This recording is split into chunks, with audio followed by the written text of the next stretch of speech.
से हम रोडवेज में ड्राइवर थे। 23/6/84 को हमारा एक एक्सीडेंट हुआ था और 1 महीने बाद मैया छोरिया ने अपने चरणों में शरण दिया, तो हम मैया की सेवा में लग गए।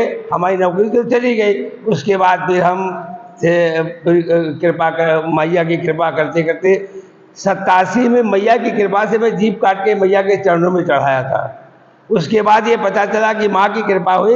हम जात के कुम्हार थे, हमारे पास कोई खाने का साधन नहीं था, तो हम फिर टेराकोटा का काम शुरू किए, तो हम 50 रुपए के आदमी हो गए। सन 87 में तो पता चला कि हम बहुत बड़े आदमी अपने को मानने लगे।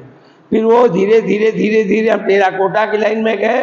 हम अपने हिंदुस्तान की मिट्टी को निवार को जर्मनी जब भेजना शुरू किए, तो एक बार प्रेस कॉन्फ्रेंस हुई थी दिल्ली में, तो प्रधानमंत्री की तरफ से हुआ था कि हिंदुस्तान की कला को जिंदा रखने के लिए क्या क्या समस्याएं कारीगरों के सामने। तो मैंने अपनी बात रखी कि भाई सोने की कला जाती है तो मटेरियल प्लस लेबर, हम हिंदुस्तान की मिट्टी को लेबर प्लस करके सोना और डॉलर मंगाते। हिंदुस्तान के प्रधानमंत्री मुख्यमंत्रियों को गर्व करना चाहिए। ये हमारी बात हुई थी एक बहुत बड़े मतलब दिल्ली में मीटिंग में।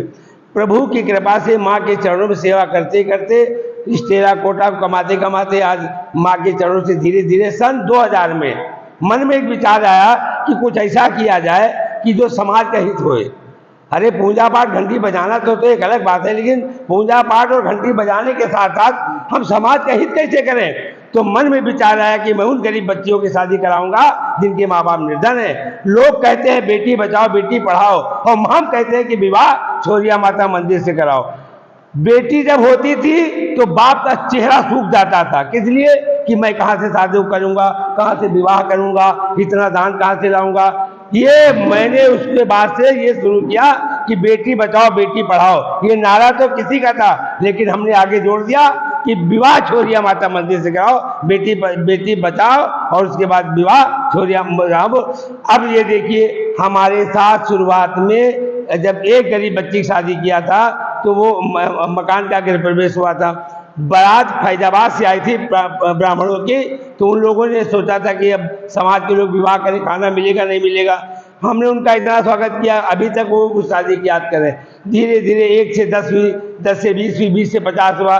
कोरोना काल में क्षितिज त्रिपाठी कोतवाल था, वो मेरा इतना बड़ा हमदर्द था। उसने कहा बाबा तुम विवाह कराओ, हम तुम्हारे साथ हैं। उसने ज्ञान दिया, भीड़ मत बुलाना, कोरोना काल का पालन करते हुए इधर से बुलाओ, 5 शादी कराओ, सामान दो निकाल दो, इधर से बुलाओ। और मैं एक दिन में फिर भी 40-45 विवाह करा दिया था। ये प्रभु की कृपा है।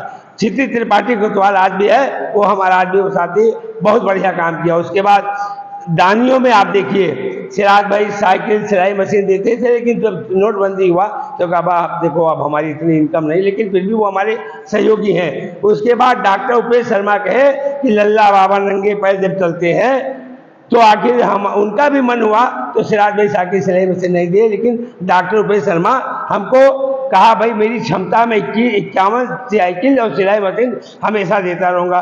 देखिए स्टैंड पंखा 1250 रुपये कीमत है, 100 पंखे। कानपुर के एक मिश्रा जी हैं, सुनील मिश्रा जी, वो पंखा उनका भी अभी उतर चुका है। अब जैसे कोई पंखा राजू रहीम भैया, राजू रहीम नगर है, तो वो भैया हमको छत वाला पंखा देते हैं।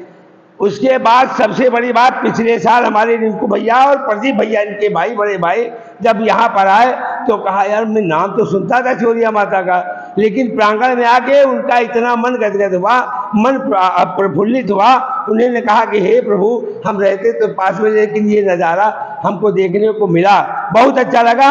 और उन्होंने पिछले साल कहा था कि बाबा जो कम पड़े, जो साइकिल कम पड़े, क्या उनके पास जितनी होती है हम देंगे। उन्होंने साइकिल दिया, प्रदीप भैया ने साइकिल दिया।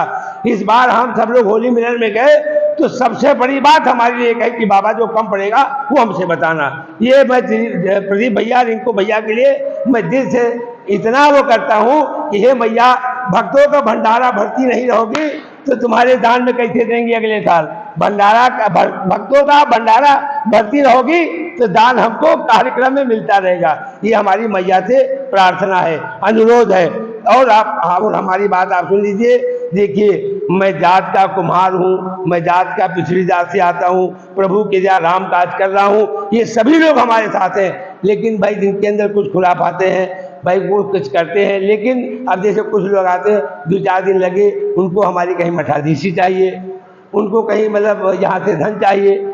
सैलू पारे एक हमारे साथ ऐसे लगे हैं, वो ये कह रहे हैं कि लल्ला बाबा कोई गलत काम नहीं कर रहे हैं, लल्ला बाबा राम काज कर रहे हैं, सनातन का काम करें, लल्ला बाबा के साथ हम 24 घंटा लगे हैं और लगे रहेंगे। उसके बाद मैं अभी तक सरकारी कोई, देखो हम किसी की ना आलोचना करते ना कहते, जो लोग कहते हैं मैं उनकी बारी आपको बता रहा हूँ कि बागेश्वर धाम 2 साल से शादी कर रहा तो बहुत कुछ, हमने कहा हम हाईलाइट के लिए कोई काम नहीं कर रहे, ना हम सरकार तक पहुँच सकते हैं, ना ही सरकार हमको कोई मदद करने को तैयार है। लेकिन इस बार हमारे क्षेत्र के श्री योगेश शुक्ला जी जो विधायक हैं, उन्होंने लिस्ट मांगी और कहा है कि हम पूरा प्रयास करके इन बच्चियों को, जो योगी जी ने 1 लाख रुपए देने का वादा किया है, अप्रैल में हम इन बच्चियों को पूरा जो सरकार का निधि देने की बात है वो हम पूरी कोशिश करके इन बच्चियों को दान और धन दिलवाएंगे। उसके लिए मैं दिल से विधायक जी का और जो दानदाता हैं, जो दानी हैं, एक पूरी जो 1-1 किलो आटा भी देते हैं, मैं उनका दिल से स्वागत और अभिनंदन करता हूँ। हमारे इस 87 से 23 से 84 से हम मैया की सेवा कर रहे हैं। माँ की कृपा से हमारे जीवन में 2 लोग आए, उन्होंने कहा कि बाबा मैं भंडारा करूंगा, विवाह करूंगा, किसी का 1 पैसा नहीं लगेगा, सारा मैं लगाऊंगा। तो हमने कहा प्रभु ये नहीं हो सकता, जो हमारे साथ 1-1 किलो आटा दान दे रहे थे, हम उनका दान कहाँ ले जाएंगे। मैंने कहा पहले 1 किलो आटा गरीबों का लगेगा, उसके बाद तुम्हारा लगेगा। उसके बाद वो कहे भैया जय माता की। हमने कहा जाओ भाई, हमारे साथ गरीब आदमी, बैकवर्ड आदमी, हमारे साथ जितने माता जी के भक्त हैं सब हमारे साथ लगे, उसमें कोई जात का नहीं है। हमारे साथ दलित भी है, हमारे साथ बैकवर्ड भी है, हमारे पास समर भी है, हमारे साथ मुस्लिम भी।